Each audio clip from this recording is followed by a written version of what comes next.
I'm Luke Storey. For the past 22 years, I've been relentlessly committed to my deepest passion, designing the ultimate lifestyle based on the most powerful principles of spirituality, health, psychology, and personal development. The Life Stylist Podcast is a show dedicated to sharing my discoveries and the experts behind them with you. Aubrey Marcus, welcome back, dude. Thanks, brother. Good to be here, man. Yeah, I think this is your third time on the show, because you came to my house in LA once. Yeah. Then we did one at On It. This will be the third one. Welcome Look at back. God, so much has changed in the time since I first met you. Oh my God. I can't wait to hear what's changed for you. I mean, I know a couple of them. Yeah, quite a bit. Yeah, I know a couple of those things, but God, what an interesting journey it's been to think back of that day you came to my house. I mean, I was just a completely different person, completely different life experience at that point. So it's been cool to watch your evolution and cool to experience mine. And that's what we're going to catch up on. So last time you were on the show, you were in a relationship with a woman named Whitney. And it was a two-person show, a two-guest show. And we were talking about the ins and outs of open relationships. Yep. And then shortly after that, I think right around the time that I put the episode out, that relationship changed forms and was no longer a romantic partnership. Kind of. How did that really go? We officially, ended the quote relationship because it just wasn't really working out, but very much just stayed in a relationship. Right. Nomenclature changed, and there was pauses and hiatuses, but we both loved each other a lot. And I think there was some emotional and physical addictions to each other in many ways. And so we kept on doing some form of some dance or another, even after that. So, it's been, 18 months since we split up, maybe more, even like close to 2 years since we quote broke up. But it's really been less than a year since we stopped seeing each other entirely. Oh, wow. So, yeah, it was, so I guess 2 years ago we broke up, and then, in February, that was when we actually finally called it off. So yes and no, there was a dance. It was an incredibly beautiful, challenging, all the things experience to be in that polyamorous relationship. I'm forever grateful, and I'm forever, love Whitney. But yeah, it's no easy thing, not only to be in it, but also to get out of it. And it was an interesting thing. Yeah. I remember during that conversation, and any conversation I have on the show, I always enter into with as much open-mindedness as I can possibly muster. And I'm certainly, in most ways, not a traditionalist in the ways in which I live my life. People that listen to the show might have guessed that. I'm probably living my life quite differently than your average person in so many ways, right? But in listening to that, I remember some of the accounts of your subjective experience as the male partner in the relationship, and some of the things that you endured or experienced as a result of being in that dynamic. And I remember during that conversation, and obviously we'll put in the show notes for people that want to go back and retroactively listen to it, but I remember just going, oh my God, not in a million years would I put myself through that. And I've done that. I mean, I was non-monogamous guy for a long, long time. I mean, I've only had the past couple of relationships. I've been really interested in that type of commitment that I'm in now with Allison. And, so I get it from that perspective, because I think my perspective of freedom as a primary value was based on a different interpretation of freedom, if you know what I mean. So it's freedom, like do what I want, when I want, have sex with whoever I want. Like that's one level of freedom, but there's another level of freedom that I'm discovering, which is the freedom to really be seen and to really see other, like at a complete depth of vulnerability and safety, and just a different kind of love than I've ever experienced, a higher love, to quote Steve Winwood.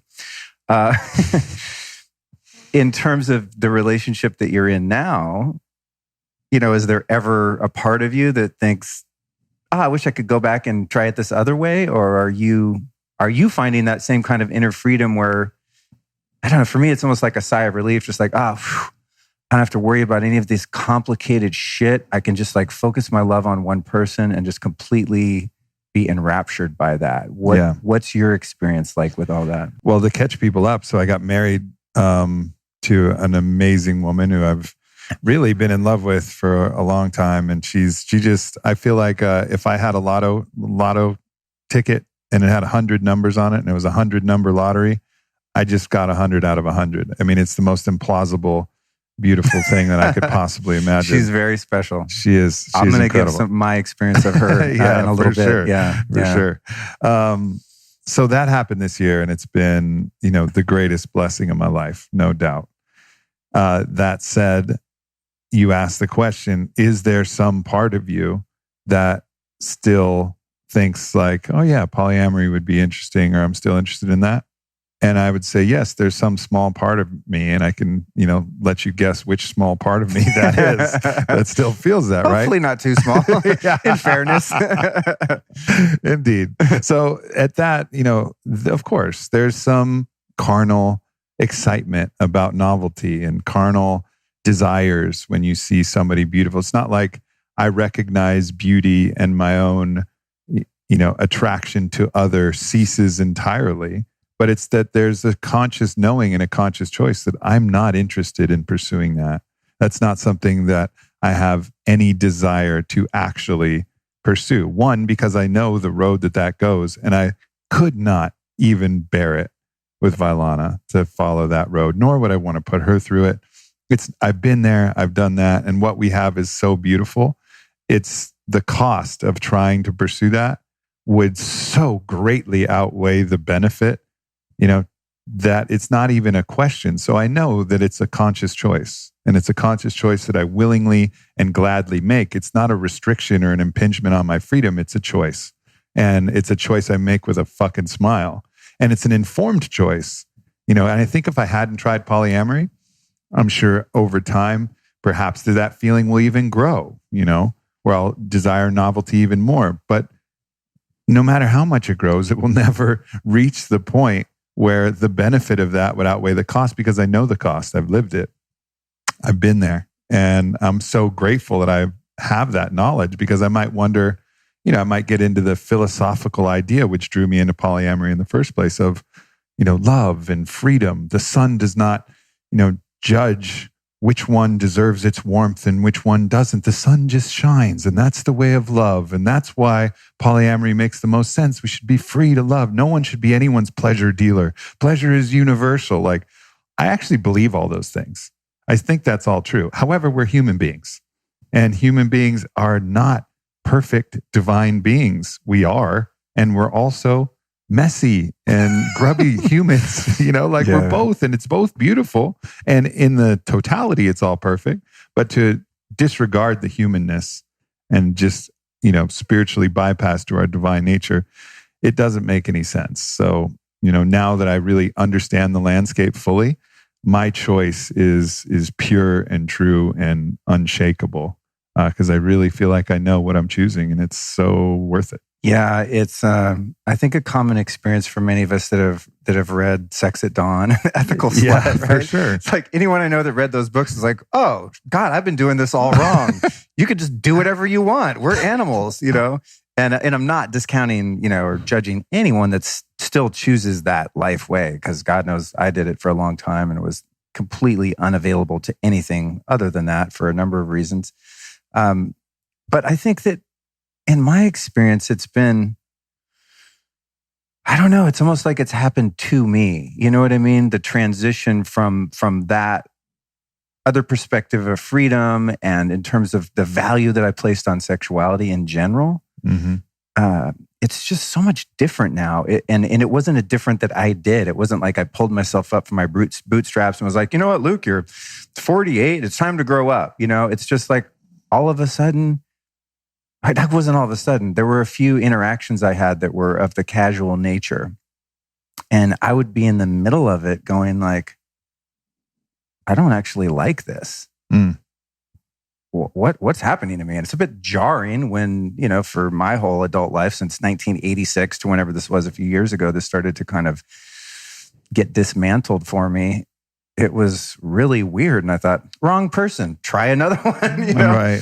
And then the same kind of thing would happen. Just interactions that were just should have been hot, but weren't. And just kind of, as you said, the word messy, kind of just messy and like, this doesn't feel good. Morally, it wasn't feeling good, even though I was being honest and wasn't being manipulative, I think, in any way, or seductive or playing any weird games, like fully straight up interactions where there was transparency and I think compassion and honesty, and still being in it and after it going like, that's not feel right. What is happening to me? And that started to happen to me really after a few years of Kundalini yoga. And as I moved through that and made a couple ill-fated, well, I don't want to say ill-fated, a couple painful lessons in relationships where I felt like I wanted a higher connection, but I didn't know how to select a partner who was able to meet me there, and I was not able to meet myself there. But I had a yearning for a deeper connection and a higher love. And I think what happened was through that work of going through those chakras for 8 freaking years, almost every day for 90 minutes a day in that practice, is that I really started moving up the energy centers into the higher centers. It's not even like, oh, I'm evolved. It's just, I'm literally moving the energy to different places physiologically. And when I did that, I could not disconnect my heart from whatever that second chakra is. Right. They became intrinsically connected and they could not separate even if I willed them so, because I wanted to have just an animalistic, pleasurable experience. And what a harsh transition that was for me and a few other people, that I hope I've made complete amends to. But that was my experience. It was just like, something happened to me. I changed. So when I interviewed you and Whitney last time, like you guys seemed really happy, seemed really solid. Your case for the relationship, if you could call it that, seemed to be integrous. And there were lessons being learned between the two of you as an observer that I understood fully, but also had no interest in participating in anymore, of that, as an example, I don't remember the details, but something like this super hot, rich, buff guy was like sleeping with your girl, and you just kind of had to be home. I mean, which one? Yeah. Yeah. You're just home chilling like, I wonder if she's coming home tonight. Maybe not. I'm just like, oh my God, that's the ultimate nightmare for me once I had started to open my heart and become vulnerable, which was terrifying. And I was really a late bloomer in that way. Well, the premise that allowed me to continue at it was the premise that this is just the painful process of me growing. Like if you're in an ayahuasca sit and it gets hard and it's gnarly in there and all the darkness from the cosmos is coming down and pouring in through your crown and you're having to reckon it as it's meeting you in all the places you feel guilty or shameful or whatever is happening, there's growth on the other side from this, right? And I was experiencing that growth. So I was just like, oh, well, it's still hurting, means there's still work to do.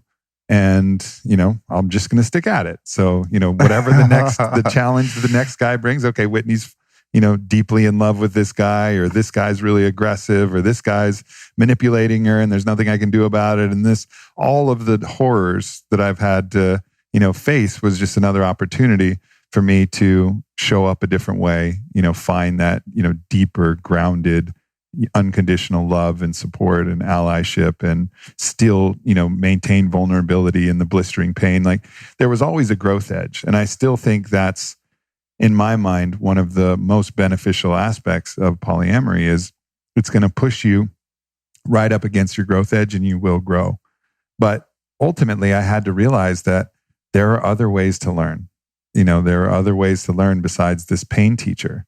And certainly for me, I could have continued to learn from the pain teacher. And that's not to say there wasn't amazing love there with Whitney. There was as well, but there was a hefty dose of the pain teacher in there. And I was never fully able to overcome it as much as I tried over those 6 years. But there's other ways to learn. And now I'm learning from the love teacher, just this love and safety and security and, divine union teacher.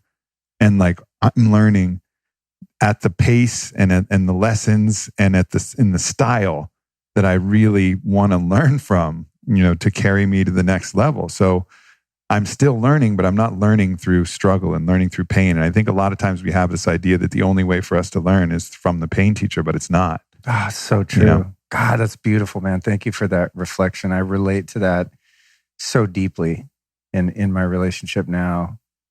And I'm aware of it while it's happening. I'll have a moment where I just look in Allison's eyes and I just sit there, especially since last Wednesday. I'm like, God, so I'm chomping at the bit to get to the real part of the podcast, honestly. None of this shit matters from that place. But there are moments where I just stop and I just look in her eyes and that winning the lottery feeling comes over me and I just go, oh my God, I'm safe. This is a safe person. And I'm safe in and of my own autonomy. And what does that safety mean? That safety means there's no limit to the love that I can experience within myself and that I can allow in and that I can spill out. It's just like this vast expression of the most pure love. And in that is so much medicine, so much teaching, and so much healing just in that acknowledgement and that connection. And that's one way of healing and learning. The other way is keep attracting partners that mirror the flavor of trauma you endured as a kid. Right? Yep. Oh, this feels so fucking hot. Ooh, yeah. I like this. This is right, man. This is the one. No, it's familiar. It's familiar. Reminds me of mommy. Reminds me of daddy. Reminds me of auntie, uncle, teacher, cop, whatever, right? And there is a learning in that, but goddamn, so much suffering. Yeah. So much suffering.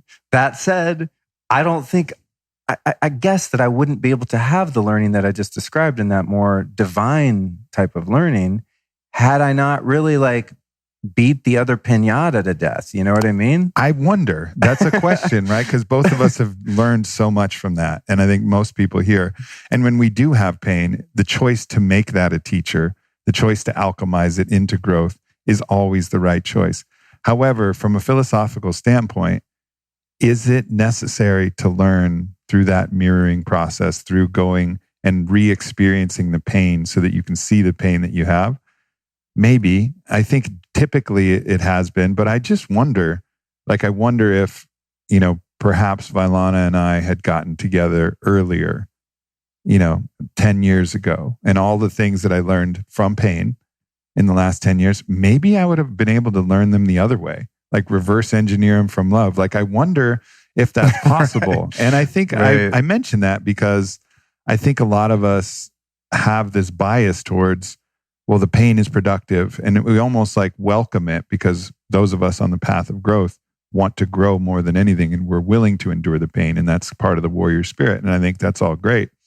But I just want to throw that out there that I'm not convinced that you couldn't get every lesson possible from love, because ultimately where we're going with this story, we dropped into the place of the ultimate love, capital L of all capital L loves, where there's nothing but love. It's just divine, unicity, right? That place of connection.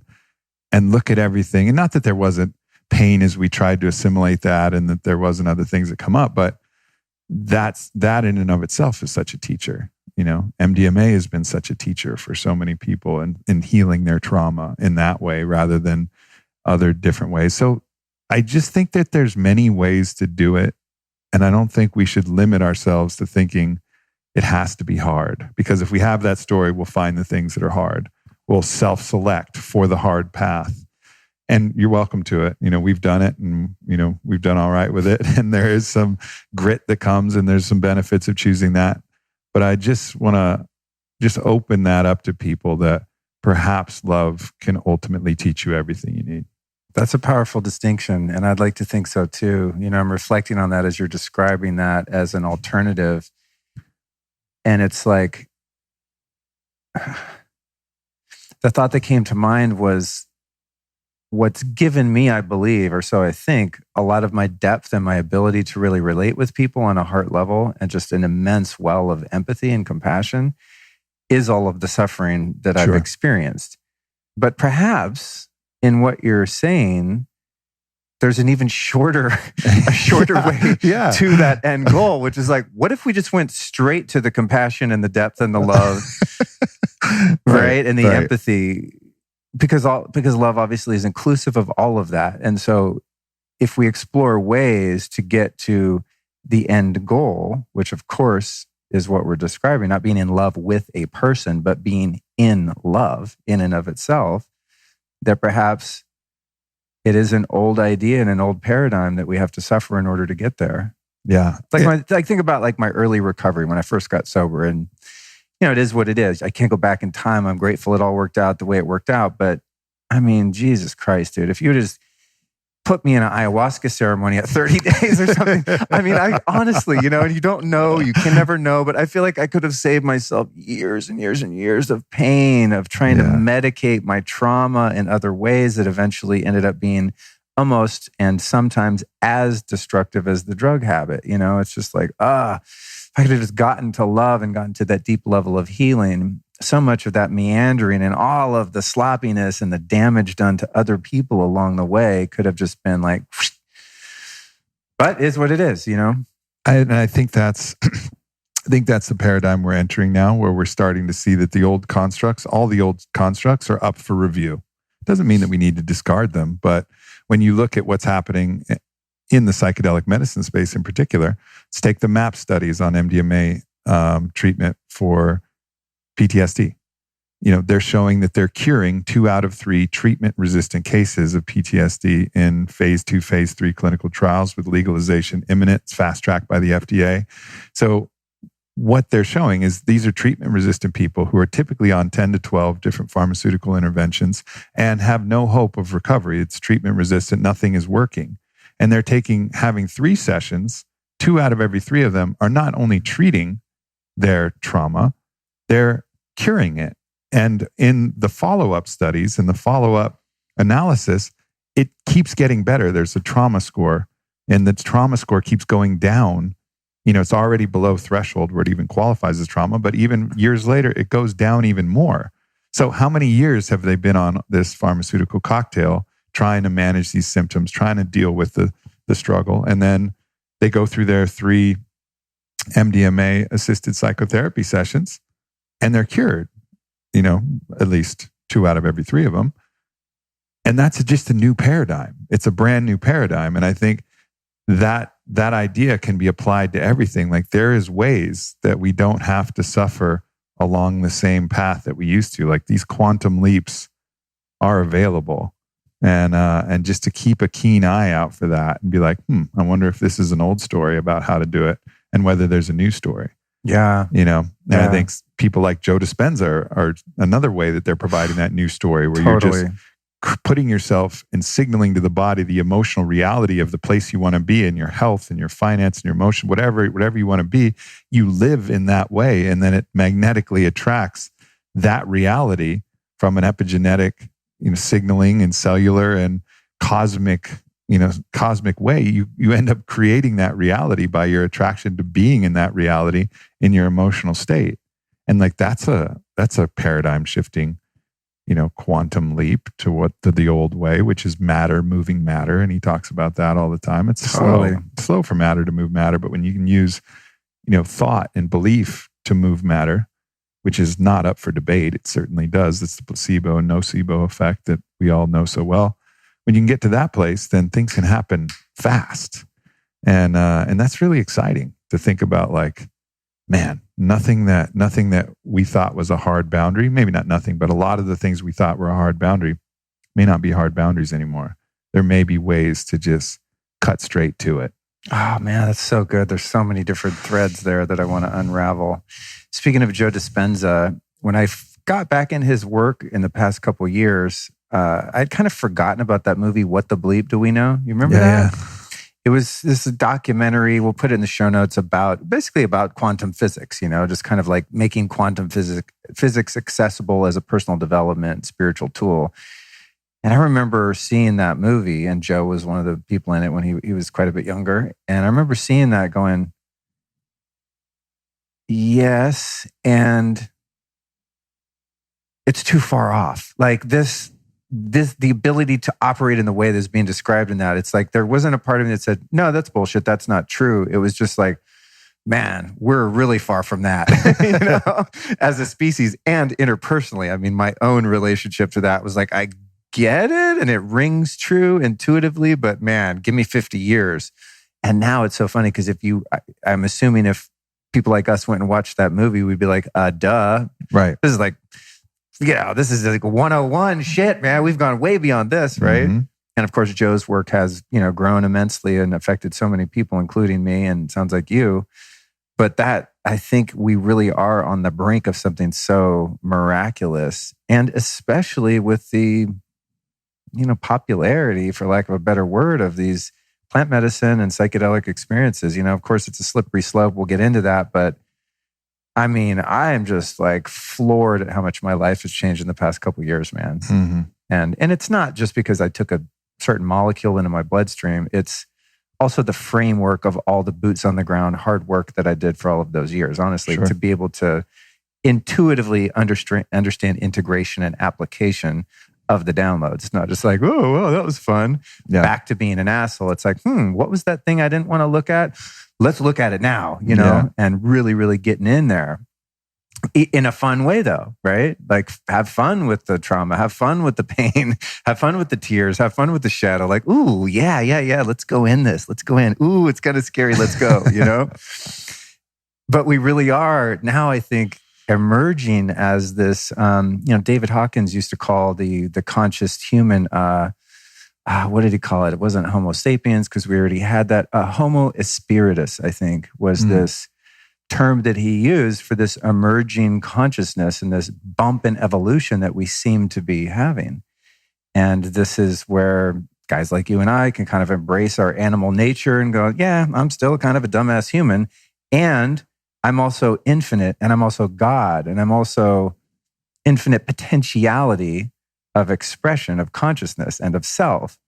Wow, this conversation is getting really interesting, And I do think that we have the opportunity to, shortcut's the wrong word because it implies cheating. I think we have a grace cut now. Yeah. There's grace in the air. There's an ambiance of the unseen hand going, come on, you guys, come on. Yeah. You can do this. Come on, go this way. Right. It's so beautiful. Yeah, it feels like magic.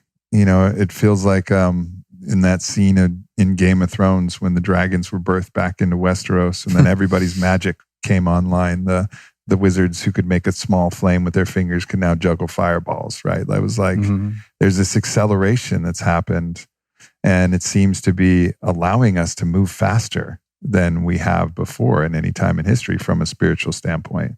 And I think there's pitfalls that we have to watch out for. There's the valuing the spirit above the body, which is an abnegation and a denial that the body is spirit in form, and so there's ways that we can create through spiritual materialism, different hierarchy and different value structures, which are basically the same thing rehashed with a different scorecard that we've experienced for the last, 5,000 years, where this class is better than this class. There's caveats and little warnings and areas that we can kind of smooth out, but our ability to be that full spectrum, homo spiritus, as he's saying, which is man and spirit, a human and spirit, woman and spirit, all in combination, celebrating all of those aspects so that we're that full bridge from both sides, from the most visceral, carnal animal to the most, ethereal, angelic, spiritual, both. And just be like, all right, here we are. And this is awesome because this is why we're here. Because we could all just choose pure spirit and not take form. Well, obviously we didn't choose that. Well, why didn't we choose that? Well, because there's real value. This is an incredible opportunity to be a person. So celebrate that.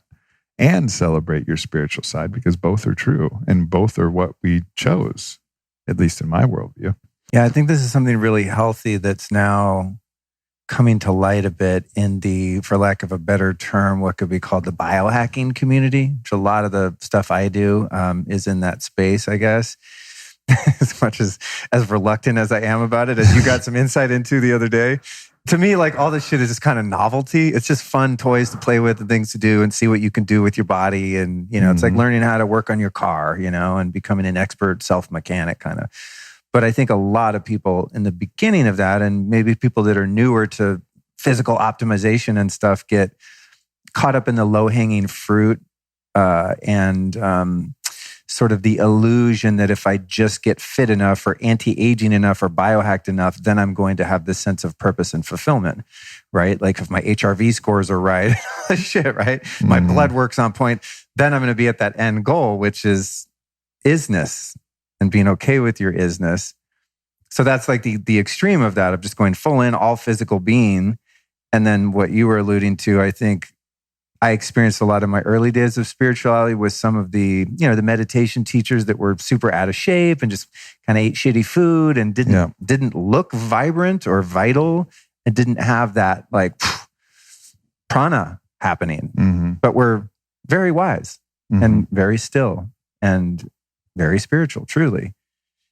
So I think there is a sweet spot of balance that we can find in working in both. And it seems to me that a lot more people are waking up to both of those. A guy like Ben Greenfield, who's like, look at my abs, and then next thing you know, he's doing his Sunday, Bible study blog posts and talking about God and spirituality and taking plant medicines and emphasizing how important journaling is and all of these kind of things, to give a lot of people coming from that side that are going, ooh, we need to pay attention to the big picture.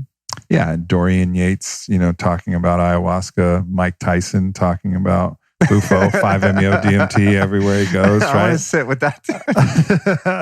So God. It's the old boundaries are all evaporating. And now people are understanding that our birthright is all of it. Yeah. It's all of it. All right, I'm going to, in the interest of time here, let me see. 3, I got you for an hour. All right, good. Oh, Cole's in our thing. I'm trying to learn how to use this app Clubhouse, and I don't think I know how. So if anyone hears me on Clubhouse, I'm here with Aubrey Marcus, and this is being recorded. Cole told me the other day that you're supposed to say that for some reason. So hi, Cole. Hi, everyone. We could talk about this next thing until the cows come home. But I did want to catch up with you because last time we talked, the relationship thing and, Vailana is in the picture, who I got to experience in the most profound way last week. And so I definitely wanted to cover that and just kind of get updated. But I don't know where I want to start with this. So for those listening, Aubrey and I, well, he didn't participate so much, but helped facilitate an experience the other day at a retreat center of sorts where I smoked the DMT Toad again for the second time, 5-MeO DMT. Bufo Alvarius Toad. They find this poison is excreted from this particular toad. Out of all the hundreds of breeds of toad, species of toad, this one makes this special goo that can be scraped off, set the toads free, I might add. No need to kill the toads, you collectors. Dry it, put it in what is basically a crack or crystal meth pipe, and take one hit, and your entire fucking life is never the same, ever, ever, ever again. And so this happened the other day with you. And oh my God, thank you so much. You're welcome, brother. Thank you so much. So embarrassing to my ego. I cry on almost every one of my goddamn podcasts. It's the downfall of like wanting to talk about real stuff, But just to share that space with you and just to have you bear witness to my process, which was so bizarre. I mean, oh my God. Such, it's like, I think I said this after, toward the end of the ceremony, kind of the sharing circle of one. It's almost like I don't even want to talk about it because it's not that it dilutes it or discounts the experience. It's almost futile. Because you're talking about a realm that is in one way so far removed from what we're doing here, and in one way is everything we're doing here. But I'll give my version of this story, and then I want to find out for sure some of your experiences around it. But I just got to kind of unpack this with you because it's just been so incredibly beautiful for the past almost a week. I guess it was maybe 5 days ago. And for the people listening.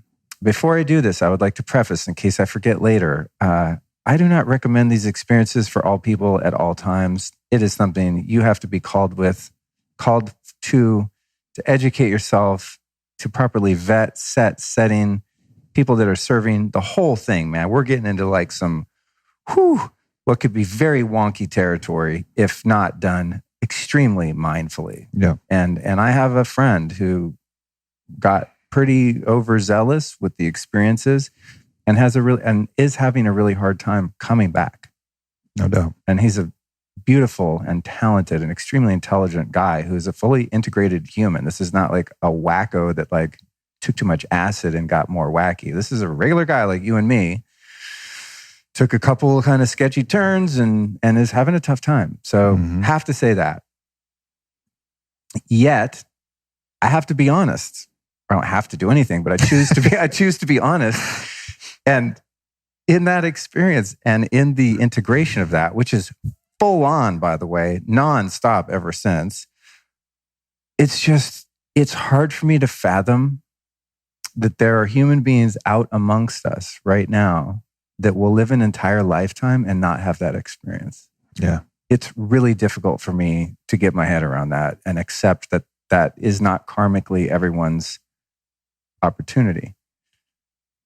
And the other part of me is, I wish everyone listening to this podcast would go do this immediately, but don't. You know what I'm saying? Sure. I'm just being honest. It's like, oh my God, but I know that's not, that's completely irresponsible, but because my experience is what it is, doesn't mean that someone else's is going to be. And this would have been my second ceremony with the Toad. The first time, obviously, groundbreaking to say the least. But for some reason, I was not able to perceive a lasting change that was so obvious and impossible to ignore. The first time, it was just like, whoa, okay, that got my attention. But it wasn't at least perceivable that everything had changed and nothing would ever be the same, which is the way it is right now. So maybe it was a stacking effect. Maybe the change was there, but not perceivable. Who knows? It doesn't really matter. But what happened for me that day was that every spiritual truth I've ever studied became so hard to articulate. Bear with me, guys. I know this is probably boring. Hang in there. Every spiritual teaching of non-duality, the Vedas, the deepest spiritual teaching, even when I was still using drugs, I remember skimming through a book called I Am That, which was a transcripts of lectures by Nisargadatta Maharaj. And even in my absolute unconsciousness, I would read bits of that and go, like a caveman seeing fire for the first time, like that, yeah, what is that truth? I know that, but I don't even understand what I'm reading, kind of thing, And then now, I mean, not to get into a spiritual ego, but I could read that and get it. Like, yeah, I get non-duality. I get it. But I don't have it as an experience. Mm-hmm. In the initial, what can best be described as blast off,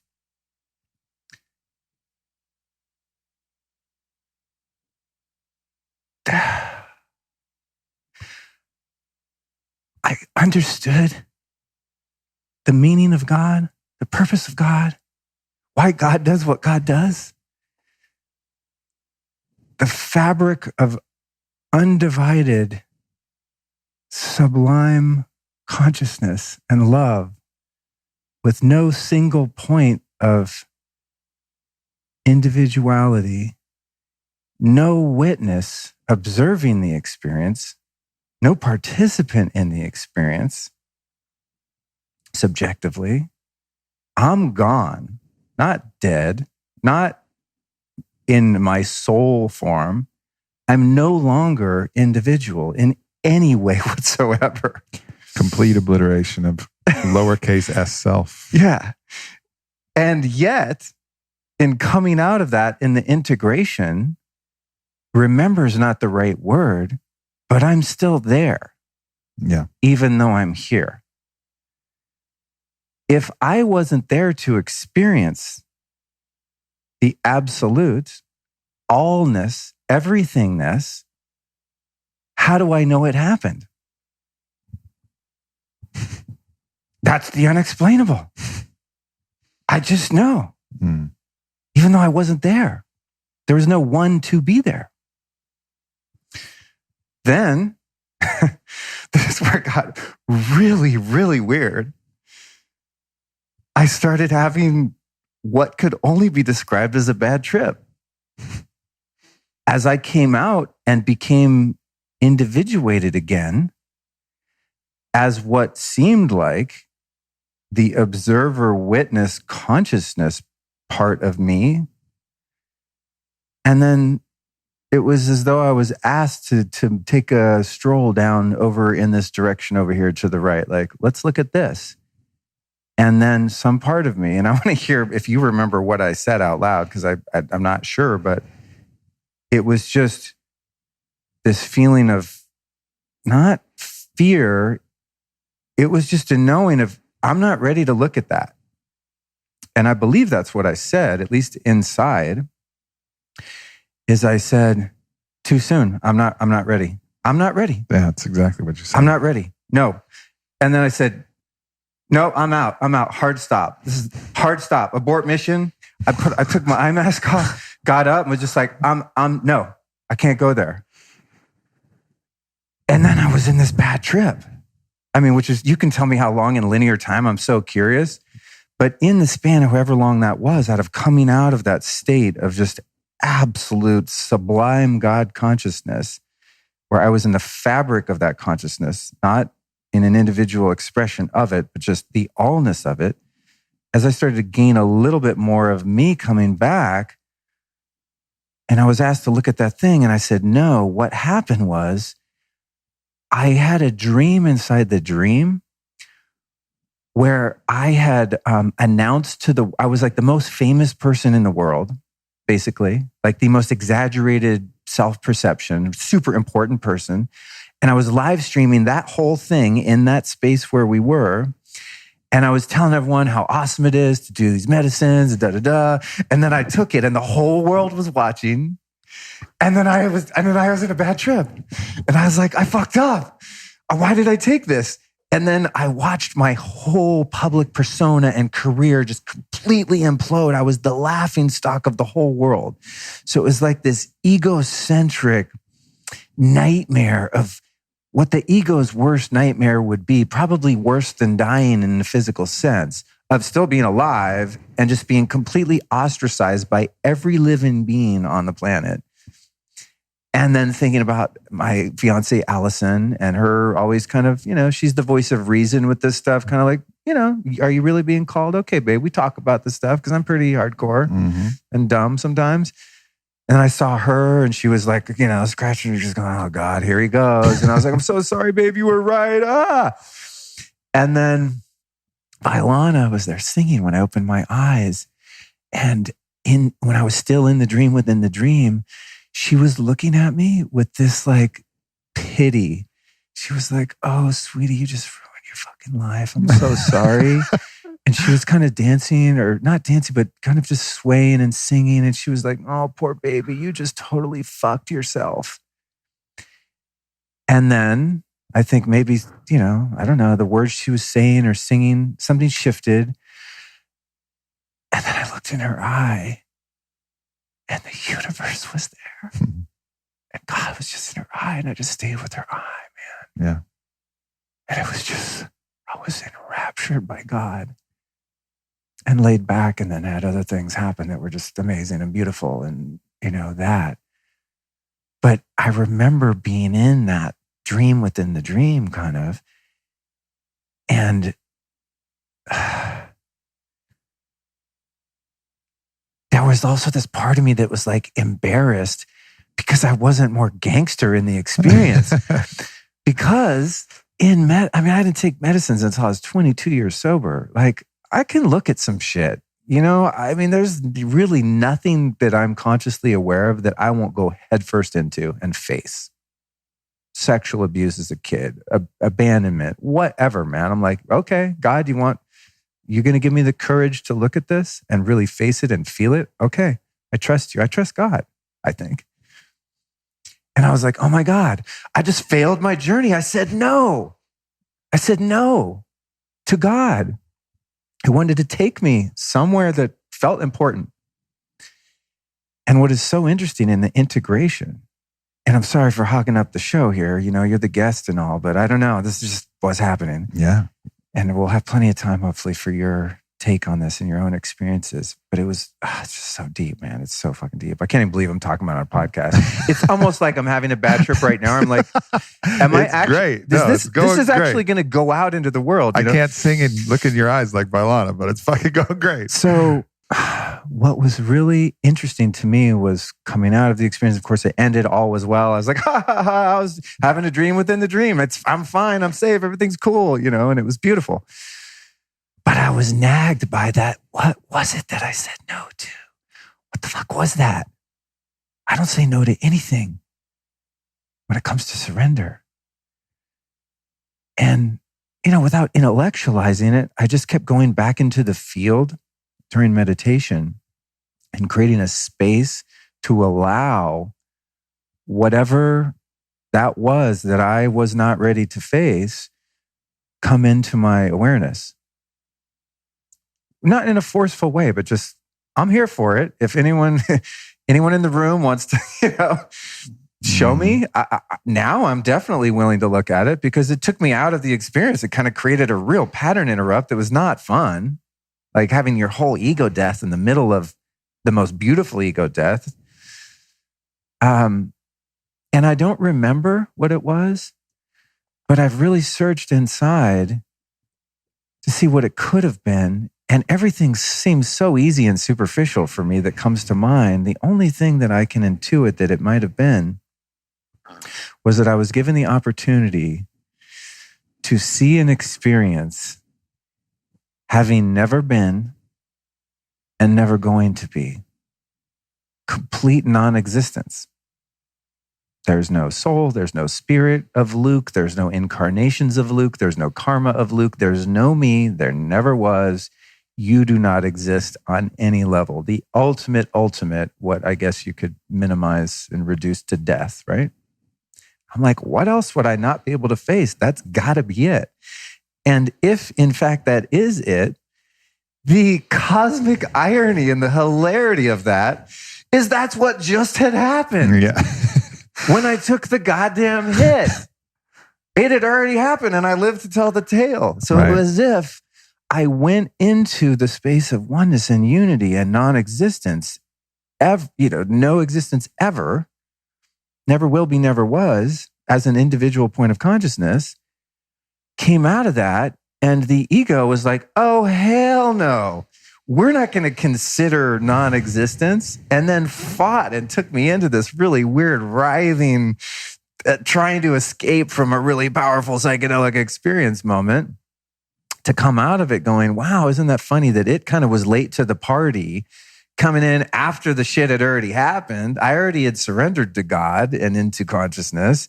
And then when it came back to observe it, it being that beautiful part of me that is the ego, that survival, self-identifying entity, it came back and said, oh, hell no, pull the plug, Luke. Mm-hmm. What are you doing? Mm-hmm. You're surrendering. We do not surrender. We win. Mm-hmm. We live. Oh, man. And so in the days that have ensued since then, that medicine is 24/7. I'm in it all the time, but very functional. My memory is on point. I'm incredibly organized, cognizant, awake, aware, incredibly happy. But the moment I close my eyes, everythingness is there. When I sit and meditate, I feel like I could sit there forever. Hour, 90 minutes, 2 hours go by, and it's just impractical to keep sitting there. And I go, well, what am I even doing?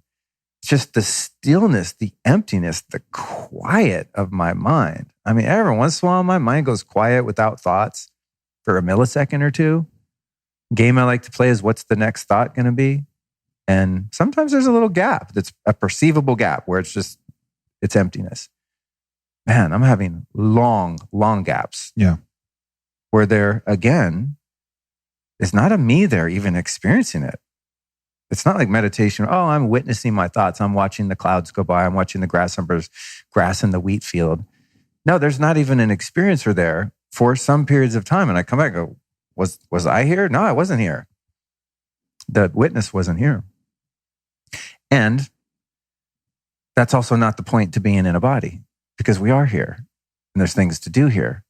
But man, to have that as a subtext, as a foundation of this waking state, of this beingness, to have that set like it appears to be set, what else do you need?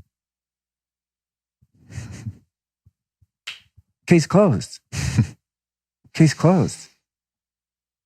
And in the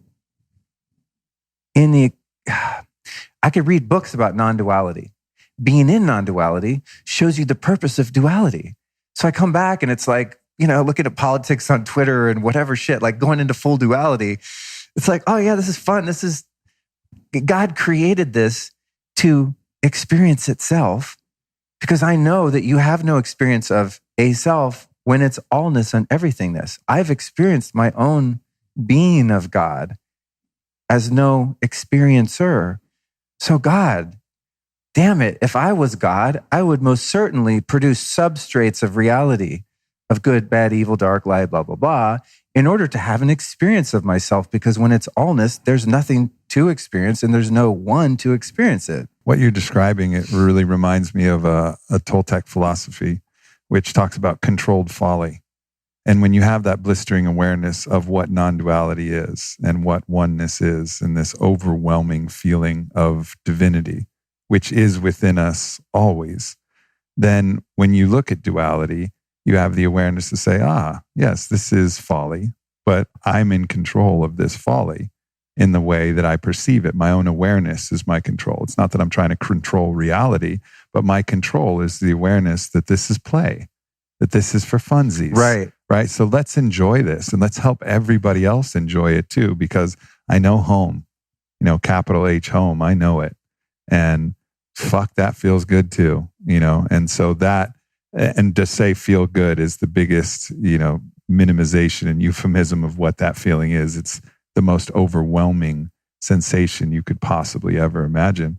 But to now be able to look out at life and have that remembrance, that gnosis, as the Greeks would say, that knowing, not just reading about what an avocado is, but having, tasting it full on and knowing like, oh my God, this is a something that is indescribable unless you actually put it in your mouth and, dissolve it and metabolize it and taste it. And now to have that, then it gives us the space to say, okay, let's reorient from a different perspective and look at life in a different way. And I don't know how else you actually can have proper perspective without that gnosis, which goes to your very first point of, man, we certainly cannot recommend this to everybody.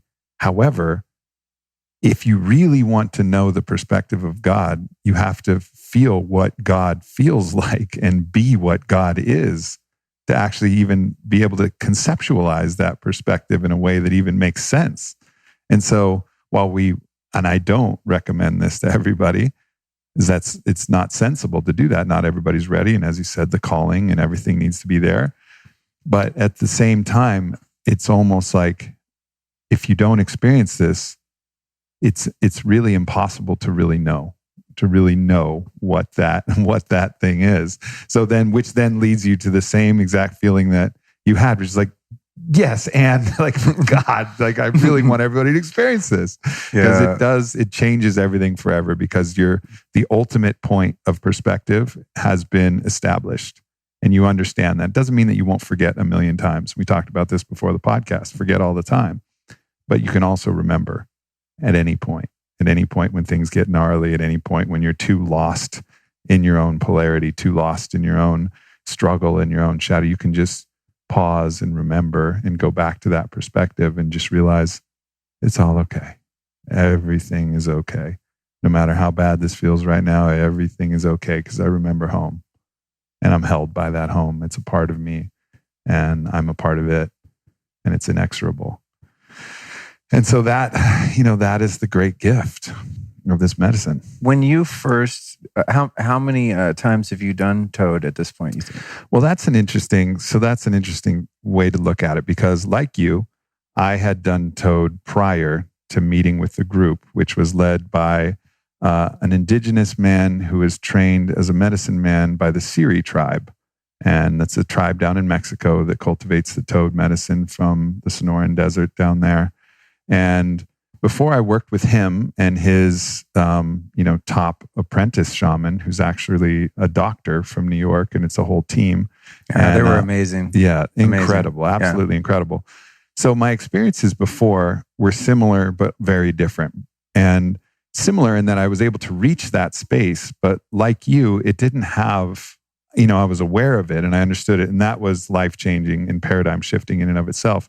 But my access to it was limited. And when I was afterwards in all my previous experiences. Okay. When I first worked with that team, then everything changed. Then it became a part of me. And I really think perhaps some of it was that I was ready, but I really think that their expertise, their level of mastery in delivering this medicine, in both how it was cultivated, because they're, hands-on, with the cultivators and the energy of that, to the way that they facilitate, the amount that they facilitate, every different aspect being at the highest form possible.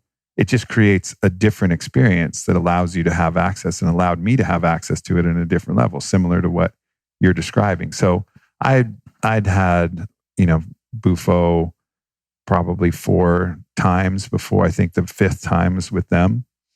And that was the one that was the big shift. And after that experience, then, a couple weeks. So that was maybe a month ago that I had my first experience. And then they invited me to then participate in the facilitation and an initiation rite for myself and Vailana to help, be a co-facilitator and be an apprentice in the way that they offer it, which was an incredible gift to be able to be offered that. And during that process, the way that they actually facilitate these experiences is the facilitators actually take a bit of the medicine with the initiate, with the person. And I didn't understand this at first, although all the ayahuasqueros that I've been with, they drink a little bit of medicine. Don Howard, the great Huachumero who served the Huachuma medicine, he would take medicine with you. And so I understood that the shaman's entering the space with you, as the highest articulation of shamanism, but I didn't really understand why. And then jumping in to this process, I understood why. Because what ends up happening is you form a sympathetic quantum entanglement with the person who's having an experience. So whatever experience they're having, you're having. If they want to purge, you purge. If they're crying, you're crying. If they're coughing, you're coughing. It blew my mind the first time I was a part of this. And it's not the same dose. You're taking just a small amount in comparison to the large amount of the person. So you're not getting the full... Every once in a while. If the other, so that happened maybe, so I facilitated for, co-facilitated for 9 people. And I think that was an experience that happened maybe one time really, and then another time. But that was because that person was also in such a space that they were just fully open to that experience. And that was the only thing that was there. And so we all went there too, without any other stuff that was kind of interfering with that. And also we had the space to just dissolve with them. And that was the way that we could do it. But what's interesting is it allows the shamans, and obviously they're far more skilled at this than, I will ever be, but it allows you the opportunity to, because you have this sympathetic link, you can both work on yourself or work on the person. But typically what's the most easy to access is self.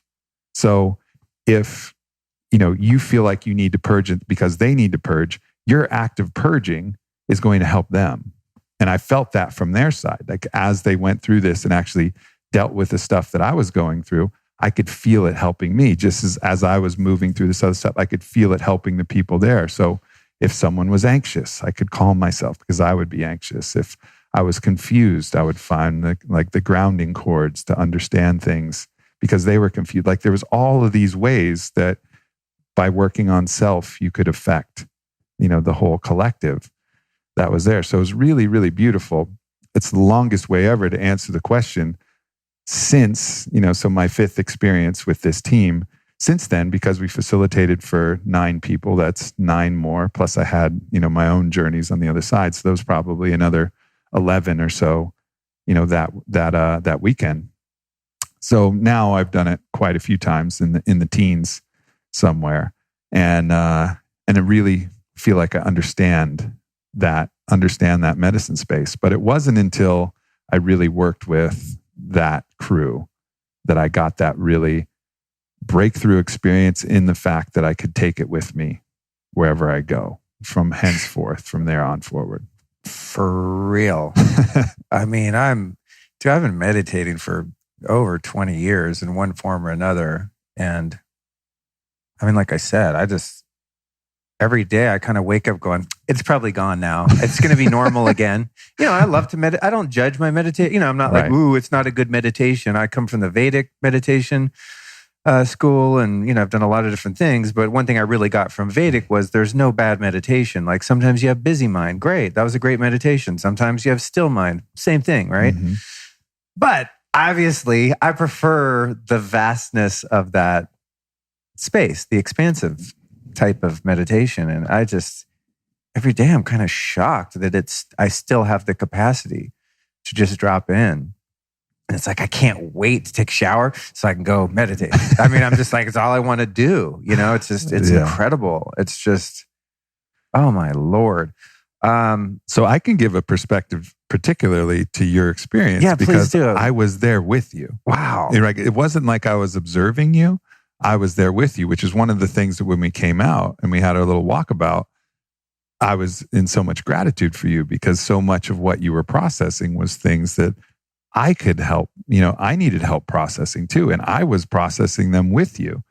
So you drop in and we feel you merge with source in just a beautiful surrendered way. And you're in peace on the mat.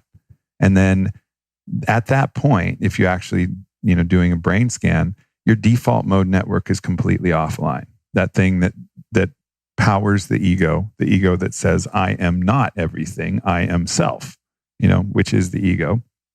That part is completely offline.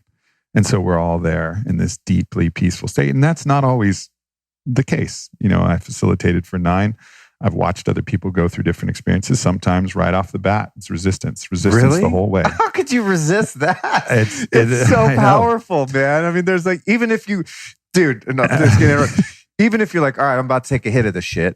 And you're like, I'm not going down. Like, you're gone. I just can't imagine the magnitude of that medicine, not just wiping you clean. And they don't remember, the people in resistance have no memory of it. Wow. So like, no matter what happens, whether you're, they're standing up and you're dancing with them and it's like a crazy weekend at Bernie's, which was an experience we had where it was like weekend at Bernie's where someone's like moving around and we're like moving with them and this whole thing was happening. Yeah. Like, and then they come to standing and they're like, why am I standing?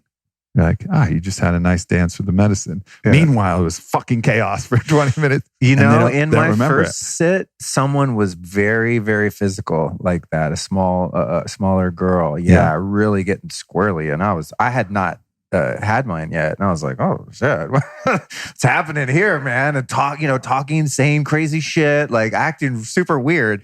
Yeah, when you're not on medicine and you see someone that deep in an experience, it's pretty jarring. I bet. I bet because you're not feeling what they're feeling, so you don't really really understand it. Yeah. But with everybody, like when you're on the medicine, you understand it. Like you feel what they're feeling. You feel where the resistance comes from. Maybe it's because the body hasn't been allowed to talk, and now that the mind's out of the way, the body's expressing and the body needs to get something out, or some shadow aspect of the psyche now has the freedom, some subconscious element that can now come forward. And this is all part of the healing process. Like all the doors are blown off, when the guard, the dampening factor, the ego that holds everything together, it's like there's nothing holding anything together. So anything that's there that's been pressurized releases. So the pressurization of everything you've held, and sometimes that happens instantly, sometimes that happens later, sometimes it doesn't happen at all. Every experience is a perfect experience, and it's only in our own mind that we think, oh, this one's better than that. This was the gangster way. This person's done the work. Like we could all get in all those traps again, but all not true. So anyways, you have your 5 minutes of that. And then at some point, the default mode network starts to come back online, and Luke was back there. And at the point where Luke was somewhat back, that's when you started to go through and you described it exactly. Those were the things I said. Abort mission, hard stop. I'm not ready. Hard stop. And in that experience, then, intuitively, Vailana, and you kind of like sat up, and Vailana moved over to the front of the mat and just started singing and looking into your eyes, and you were just staring right in her eyes. And this beautiful thing happened between you guys for probably over 10 minutes of linear time, where she was just singing and you guys just had this like perfect eye contact. And it took you about 5 minutes to really like receive it. And I could see that, I could feel the softening, and I could feel that sympathetic link between you and this just angelic voice coming through her. And then you starting to breathe, starting to like calm, starting to like smile a little bit, and really see it. And it was just a beautiful moment. Then you lay back down, having worked through that process. So we're about 20 minutes in of total linear time. And at that point, the part that you left out of the story is you went into the most beautiful prayer that I can remember in any medicine space. I've never heard a more beautiful prayer. And it was a prayer for yourself to remember everything that you were feeling. And it covered everything from your anxieties and your stresses about work and about finances and about your responsibility for the world, and how you could just trust more and let that go and believe in yourself and trust that, you were being held and that you were safe, always safe, and trust yourself and trust everybody around you. And I actually, like, at some point you were halfway through it, and I'm like, this is a prayer for all humankind, for me, for every person, men, I think in particular, but all humans, feel all of this pressure, the weight of everything we have to hold, and how you were just impeccably and with so much heart expressing this prayer of both gratitude and intention for this remembrance. And at some point I went to reach, and I was going to grab a recording for you, but it didn't. I was, still in the medicine too. So I was like, trying to get this, because I would have loved to have that prayer, but it's there, and I was there to witness it and feel it, and it was beautiful. And then that was another key turning point in the journey, because after that, there was just absolute, stillness and peace. And there was some tears, and there were some things as you were kind of releasing. And for me, that happens often too, as I release, the pain of who I once was with the truth of who I now am. And then the gap, necessary to fill that gap is a mourning, a mourning for the pain that I suffered that was unnecessary, and everything that I've held, and that release that kind of somatically lets go. And so then for, that prayer was maybe a 5-minute prayer. And then for the next 20 minutes or so, you were just kind of integrating that, and then allowing it to move through your body, shaking some things out, moving your neck. I actually did a little body work on your shoulders and neck. Yeah. Thank you. Yeah, you're welcome. Yeah, I was like, somebody's mind reading here. Thank you. Well, the interesting thing is I could feel where your tension was, because I could feel it in myself. So it's like I knew. And there's a lot of schools of thought. Some people say, like, don't interfere with the experience at all. Just allow them to. I think everybody has the invitation to have their own style. And I trusted that this was my own way to be guided by what Spirit was telling me. And it was, I know what's going on, and if I can assist, I will, not to interfere with your journey, but just to support it. So I could feel where that was. So I was kind of helping, helping you move through that a little bit, just shoulders and neck areas where there was tension. You were kind of shaking out your legs and just kind of letting it all move through. And then at about 45 minutes from the time you took it, you just sit up and you're like, whoa, I got to express to you all, I don't want to share everything because I want to sit with it, but just a few reflections on the journey. And that was it. And an hour in, we're out taking a little walk, outside and chatting about it. And so everything was completely encapsulated in an hour, from absolute baseline all the way to God, all the way through the resistance, all the way into this deep acceptance, this prayer for all humanity, out through your moving into it somatically, and then chatting about it and having a laugh, all over the course of 1 hour. So wild, dude. We only have 15 minutes to unpack the entire fabric of consciousness. That is one of the things. I mean, of course, in the medicine space, there's no time. In the quantum realm, there's no linear time. Like, okay, we get that. But what always fascinates me is for lack of a better term, no, not work, but progress. The amount of progress that one can make in such a short span of linear time, particularly, obviously, with this medicine, is just astonishing. It's another bit of evidence that things are not what they seem. Mm-hmm. Even in my first Toad experience, which I don't know why this didn't strike me as like more meaningful, but I kind of witnessed and experienced and grieved a number of lifetimes in India where my body had been burned on the Ganges just over and over again, just seeking God over and over again, seeking God. And this is like, I'm not living each lifetime from like, I'm born and then I die at 85, but just great expanses of what would be linear time in terms of the narrative that I'm experiencing.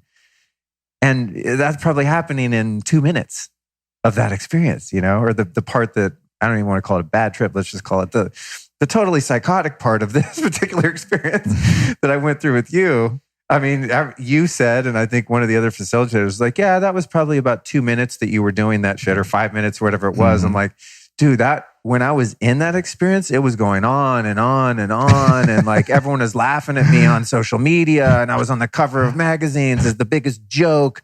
Mr. Promoter of psychedelics has the worst trip ever and publicly nukes his whole life. All that shit that happened, it went on for quite a while, Yeah. Even after I opened my eyes, as I said, I was looking in her eyes and I was like, oh my God, she's laughing at like what I just did to myself and all that. But those sublime moments, like the moment where I submitted that prayer of surrender, that also goes on forever. It's just like, oh yeah. I remember when I have that, when there's an experiencer, like there is with ayahuasca or something, there's the experiencer, but there is also that deep merging too. So it's not, you're not gone, you're there, but there's so much less of the intellect, the ego, and the personality present. It just sometimes seems like it's almost totally gone. And just the pure experiencer of the witness of the soul, higher consciousness that is a single expression of you is still there, And I think that was kind of what I went into in that prayer. It was like, yeah, I'm Luke. I know I'm not, but I am right now. I am right now. And sure. I'm giving you fucking Luke, God. Yeah. I'm here. I give you everything. Yeah. Even though you already have everything. Even though there's nothing of me really to give because we are only one thing. Mm-hmm. I'm going to play along and give you this thing that I think I am right now and forever, But man, I knew, Aubrey, when I was saying that prayer, I was also like, use your words wisely right now, Luke. Because I am with the Almighty in a really profound way. And if you don't mean this shit, don't say it. Yeah. Because you're accountable now. Yeah. To yourself. Of course. In your own evolution. Not to the punishing God of falsehood, but Just like, am I really saying this? Okay. I can feel my body kind of undulating now. It's like, oh, I remember that. It's like, okay, nervous system, you ready for this shit? Here we go. Let it all Okay, go. take me, God, how beautiful. What a beautiful experience to share with you, man. Yeah, man. It's just, Yeah, I feel so honored and grateful to be able to go through that experience with you. It was so relevant. It was so relevant for me in particular, and I think for everybody, but me even more so than the other. There's 5 of us other facilitators there, and for me in particular, because I'm a podcaster and because we're similar in many of the ways, and we have a public facing side, and so many of the things that you were surrendering in that prayer, so many of the things that you were going through were fears that I have at some level or another, or anxieties that I have at some level. So the work that you did that day was work that I got to go through as well and got to experience. And in that case, while there were certain points where I was doing some work for you, at that point you were doing work for me. And so the reciprocity was contained in the thing itself. And that's the beautiful part of it, is when you recognize that the oneness of all things, you realize that there is nobody who's going through something that doesn't affect you.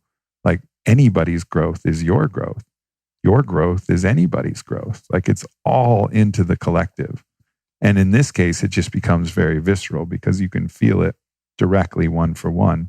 But also to understand that there's a level of truth in which everybody going through this, putting that out into the collective, into the, giant morphic resonance field, as Rupert Sheldrake would call it, like putting that out there, is doing the work for humanity, is doing the work for God, which is fucking awesome. Yeah, exactly, man. This is it's my version of marching in the streets. Yeah.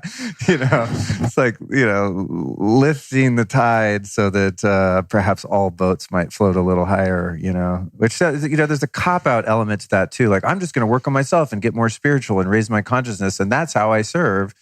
It sounds like it could be a way out of having to really contribute, but I truly believe that is my contribution, is just in continuing to evolve. And I don't even want to say continuing to heal, because after something like this, it's like, I am healed.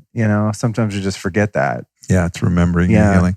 Well, also too, look what we're doing now. The tens of thousands of people at minimum who are going to see this. So it's not just that you're in a monastery somewhere and doing your work purely with the collective. You're doing the work, and a lot of the pressure you felt was because you've opened a window to the most intimate living room of your own psyche, and you have everybody, a throng of people looking in, like, what's going on over here with Luke? And you've made that deep commitment to share all that. Dude, I just had this thing like, Luke, what are you doing? Same thing like in the ceremony. It's that same thing. It's like, but what will people think? Yeah. Who cares? Oh my God.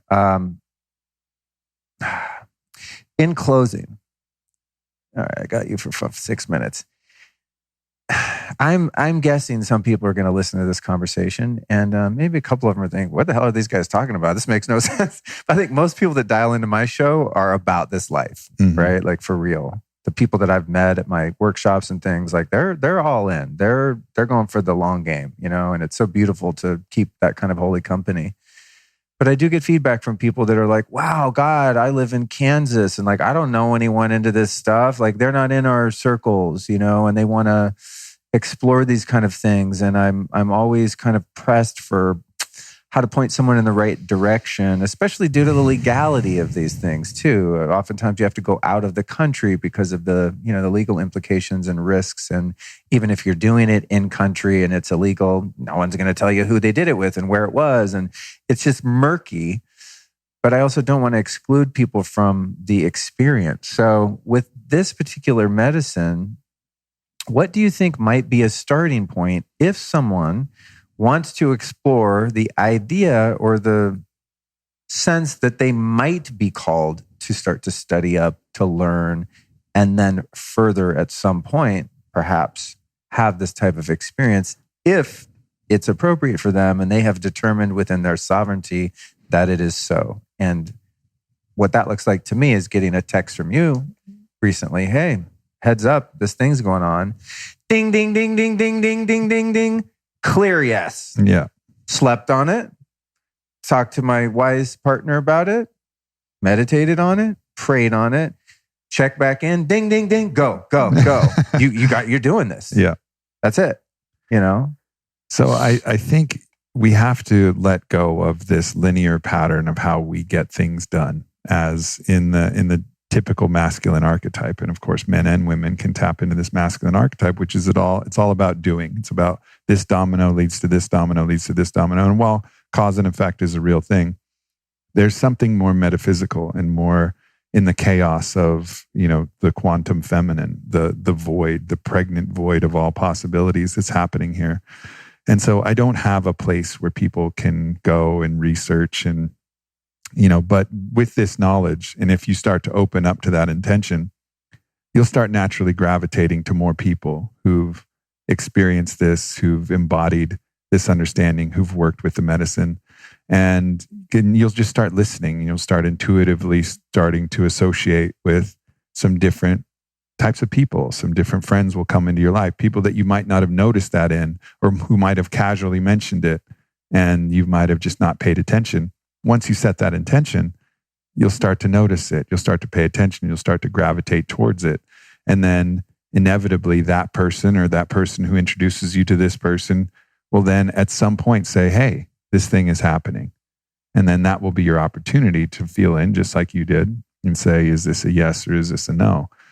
I look forward to the time when, we can really have this all out completely in the open. And while it's legal in Mexico and, decriminalized in Mexico in some places, I don't have a retreat center that I can recommend or anything like that, like I can with ayahuasca or something.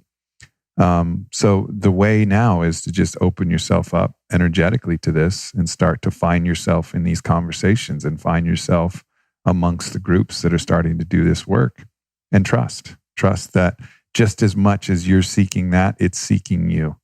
Like if you're seeking the toad is seeking you. And like, you got to realize that and just allow the mystery of how that thing is going to happen. And I would bet you it's going to blow your mind at how it actually works out, because it's just going to be this crazy synchronicity.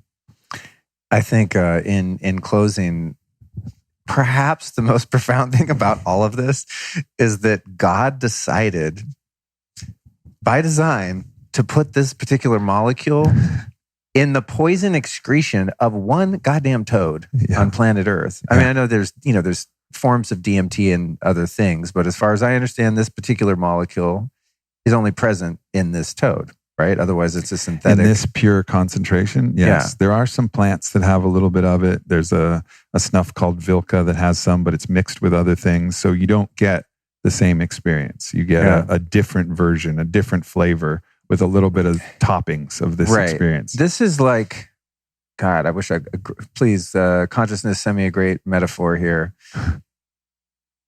If one was to compare with other psychedelic drugs, plant medicines, fungi, etc., in my subjective experience, and I think I've done just about all of them except Iboga and Wachuma. Actually, those two I've never done out of all of them. DMT, this form of DMT, is like all those others are beautiful feathers, and this is a sledgehammer. It's just indescribably more powerful in every way than any of those experiences, as beautiful and healing and profound as they can be. It's almost, I don't know, there's a certain personality to other medicine. Like, I love mushrooms. they're my little buddies. I love them. And they really agree with me on every level. And there's a certain sweetness and a certain medicine and revelation, of course, present in that communication tool with consciousness. It's how I kind of look at the medicines. It's like they're little cell phones, and they each have their own kind of way of connecting on a certain frequency. And it subjectively feels different and looks different. But this is like this on another level, almost to the point where I'm like, why would I ever have to do anything ever again? Even this, almost, Yeah. It's a part of me that's like, I got to get an answer. What did I say no to? I think that'll plague me until God shows me for sure. And I'm like, yep, that's what it said no to. Because right now I'm guessing, a little. I think I know. But I think this experience is just so powerful that it's almost like you never need to do anything ever again, although I probably will. Yeah. Because I'm just such a curious soul. You know, Well, I want to know truth in all its forms and at the highest capacity possible.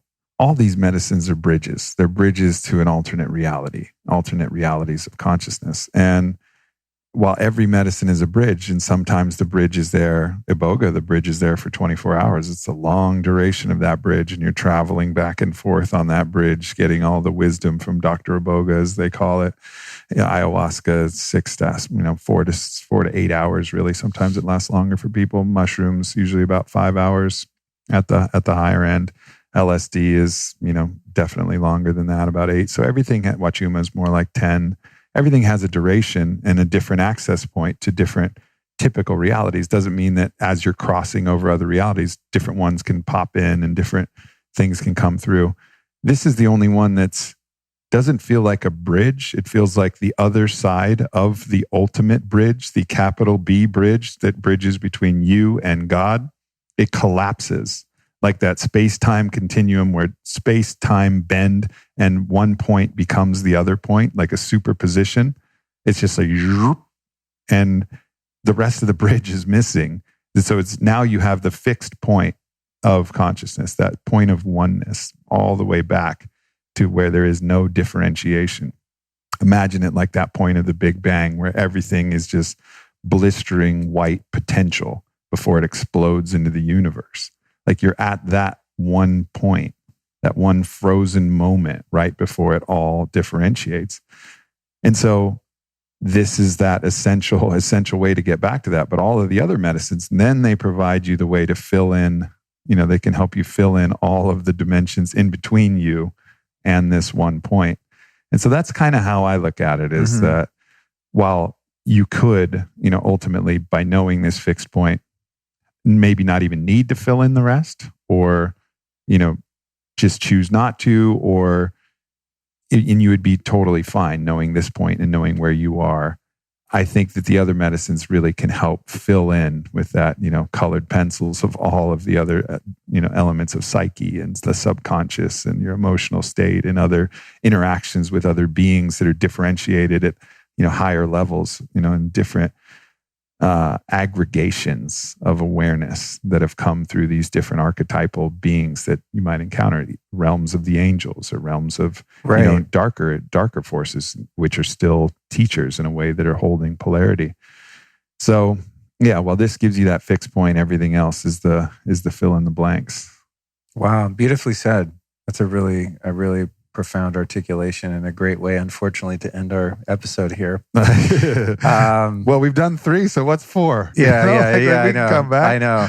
It's funny though. In observing it, I'll just say this real quick. It's you being invited and called to facilitate this medicine. I might be a little overzealous because I'm still fresh in the experience, but I gotta say, I have had the thought many times, kind of like, what are you doing with your life? Like, you need to go find out how to serve this medicine, or at least just share in the experience, just to be in the room while this is happening to and for someone. I mean, that in and of itself, having experienced it, wow, what a karmic freaking lottery. But to experience the other experiencing, what a life, I have had that thought many times. Like, I don't know. I hope that's not my calling, because that sounds like a rough road in many ways. Yeah. So many pitfalls to play with in that. I mean, talk about karmic responsibility, and I don't know if I could do it, but man, God, to just be able to participate in and observe and hold space for such a profoundly beautiful experience. So yeah, it's I would encourage you to pursue that, but not with this idea that it's binary. Not with this idea that if you do bring yourself to the level where you can, doesn't mean you will. And that's kind of the place where I'm at. Like, they blessed me with this kind of like, all right, you're young in this, but we trust you. We trust you to carry this if you feel called. And I don't necessarily feel called. It's like they're like, after going through this experience, we've watched you, we've worked with you, we've coached you, you've been through this with 9 people under our guidance. And the last time they really let me take the helm, and Vailana as well. And they're like, all right, you guys, like, if you're called to this, you have our blessing. But still, I'm like, yeah, I don't know. I'm not sure about that. But I'm glad to know that, like, if I was really called to, I feel capable of doing that. And that's a beautiful thing to be in, because as the doctor who was there, the doctor who turned shaman, who actually did devote his whole life, he burned his prescription pad and devoted himself to this full time, and which was absolutely the right choice, having worked with him. But, there's these situations where someone will call him on their way to committing suicide, and he'll be like, all right, I hear you. This life is gnarly and I get it. How about you just give this one experience a chance? And at the end of that, if you still feel the same way, I bless you. Go for it. And at that point, people who have nothing to lose, they're like, yeah, all right, fuck it. Like, I'll give this one experience a shot, because they hear the trust in his voice. And he's had many, many of those experiences where he's led someone through that. And they're like, well, I don't even know what I was thinking. That person who was wanting to kill himself, that person's gone, So just to know that that's now possible. And because maybe, of course I would still want to, like, lead them back to the source, like go to Mexico or go wherever to find the people. But if I had to, I was like, no, I can't wait that long. I don't want to do it. Like, I could show up, and I could show up and I could do my best to do God's work in that way, and be proficient enough. So that's a good feeling for me. And I think that's, to me, where I feel with it. It's just like, all right. Yeah. If necessary, I could offer that. That makes sense. And I think when the idea is presented itself, it's coming in absolutes. Like, right. I would just do that and move off somewhere, to Mexico or whatever. And like, that's all I do. Like, I just blow the rest of my life's work off. That's just how I think, in absolutes. I'm silly like that. I'm going to let you go out of respect, unfortunately, for your time. Who have been 3 teachers or teachings that have influenced your work that our listeners might be able to go check out? Don Miguel Ruiz, and actually even Carlos Castaneda, who is also another Toltec initiate. But Castaneda has some real kind of personal issues with the way that he lived his life, if you actually look at his history. But I got a lot from his teachings. But the Toltec school has been one that's really big. And I think for people interested in diving in, it's another complete system. Anthony DeMello is another one. His book Awareness is one of the most ruthless and blistering explorations of consciousness and the pathway to live life. And the other one I think is experience, as a teacher, and just to know that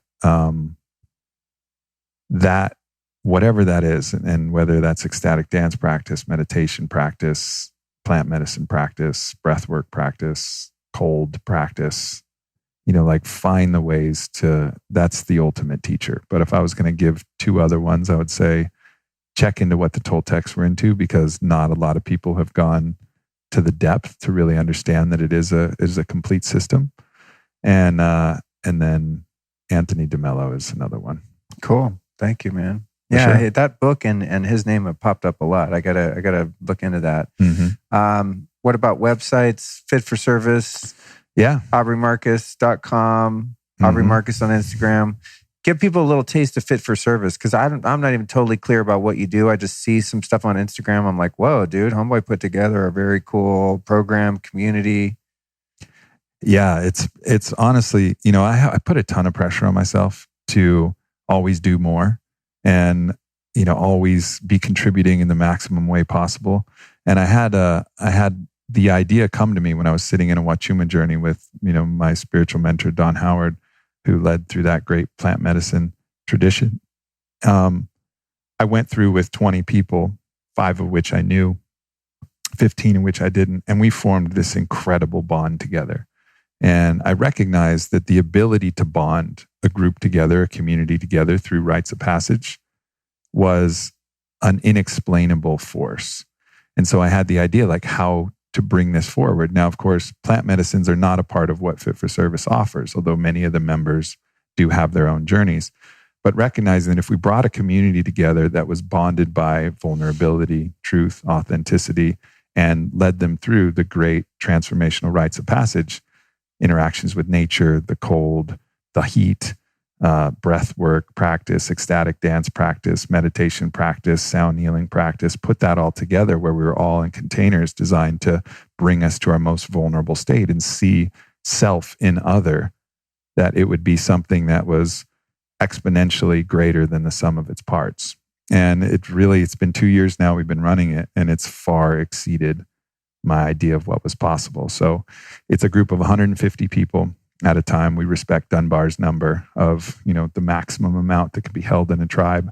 There's an application process, and then we go around the world just experiencing these great transformational medicines. There's a program that we put together. There's, a variety of coaches. Vailana's one of them. And then we bring in other master coaches and, conscious musicians. And it's been really incredible. But to go back to what I was saying about the pressure for me to always want to contribute more and do more, at the end of our last summit in Sedona, which is a 5-day experience out in Sedona, and we were doing all the different great practices that I mentioned, I was sitting there and just seeing the growth and feeling the growth that has come through everybody in this, and watching it happen, in real time as I'm communicating with everybody and talking to them and feeling them and hearing their stories. I recognized that if I did nothing else, this thing alone was enough. And there's never been anything else that I've done where I've really felt that. So not founding on it, not writing my book, not in my podcast, all of this I'm grateful for, my ability to contribute. But this thing of all the things was the thing. It was like, if you did nothing else but this the rest of your life, like, you've served the medicine in a beautiful, in a way that was absolutely enough. And that was a great release for me. I bet. I was like, oh my God, thank you. That's amazing, dude. And I totally relate to that because I've not found that thing yet. I don't know what my thing is exactly. There's all kinds of ideas and whatnot, but I'm really grateful for you to be able to see that through to fruition and to get that, like, aha, here we go. This is a worthy mission that's fulfilling and does all the things, it's really cool. Yeah. So the challenge though, is it's only 150 people at a time. So, starting at the start of the year, we developed an online platform for it, which is a iOS, Android app. And it's called Fit for Service Academy. So if you want to get a taste of what that community is like, we are uploading like exclusive sound healings and meditations and dances and different things that people can experience together. It doesn't have the in-person component, but it will have a community of these people who are all interested in that, and the ability to meet these people who very well will become your lifelong allies. I think in a survey we did, 100% of people said that they met people who would become who they believe to be friends and allies for the rest of their life. So like the ability to connect with these different individuals that, have had similar experiences and gone through these similar processes and have that same drive to be the most that they can be as a human and as a spiritual being as well. So I would encourage people to check that out. It's in the App Store, Fit for Service Academy. Obviously, my podcasts, Aubrey Marcus podcasts, at Aubrey Marcus, pretty much everywhere else. So awesome, man. And I got some poetry that I'm coming out with, which is my way of expressing my own emotions around a lot of the things that have been happening in 2020 that we share some similar strong emotions about. So keep a lookout for that. I'll be releasing all that soon. So I can't wait to share that with you too. Awesome. Likewise. Yeah. It's kind of like, this is my way of, emotions are always, when emotions are present, they want an outlet. And I think the outlet of just saying it is one thing, but when I can transmute it into art, which is my poetry, and then just allow it to be an emotion and not worry about making the impeccable argument and, addressing every potential rebuttal from every different angle, which seems exhausting and Sisyphean in its quest to actually reach a level of impact. I'm just like, you know what? I can just express this in my poetry, let it be art, and just say #art. Like, you guys take it with it what you want. I'm not going to defend my art. It's my art. It's a feeling that I felt. And that's awesome. It feels really good to me to be able to finally get to a place where that's coming through me as well. Right on. That's great. That's a good idea. I like that #art. You can almost, I mean, we have our censorship problems, but you can almost say anything and do anything. Right. Call it art. Right. Performance art. Yeah, that's cool, man. Good for you. Well, thanks, dude, again for, the invite last week and for coming on the show again. It's really great to catch up with you. And also just being out here in Austin, I felt like I just, I'm in your hood. I'm in your kind of turf here and meeting so many great people that we know mutually. It just feels really good to be here and be able to really ground in and sit with you in this way. So thank you. We just need the housing gods to bless you with a solution here. And then this is a permanent thing. I know, dude. We looked at a place today. It was pretty cool, but we had to logically just say it's too small to put our podcast studio in. Yeah. I just didn't have the buildability, but it was a start. All right. And it was a stretch too. It was like we can't afford this. No, don't say that. We can, It's one of those like kind of feel like imposters with the realtor walking in like, yeah, no, we totally got the budget for this. But we're thinking big and, stretching the capacity for possibilities. And actually after last week, I mean, it's like, I talk about like limiting beliefs and all this kind of shit. It's like, wow, those all just got, I mean, not that they can't come back, but in the realm of, beyond potentiality, in the realm of everything already exists everywhere, all the time, in all time. The idea of getting a house, it's like, well, that should be super dumb easy, like manifestation wise. So I'm really been staying in that and just allowing that to kind of undulate, and especially in meditation, not even attaching to like, I'm going to manifest a house, but just like, whoa, what if I just let God just do God's thing here, Totally. And just observe how ridiculously better that's going to be than anything I could come up with in my rigid, preconceived plan for what best serves me. Yeah. Intention and surrender. That ever-present dance. Yeah. All right, man. Well, thank you. I'm going to let you get out of here. Of course, brother. Appreciate you coming by. Thanks, everybody. Appreciate y'all.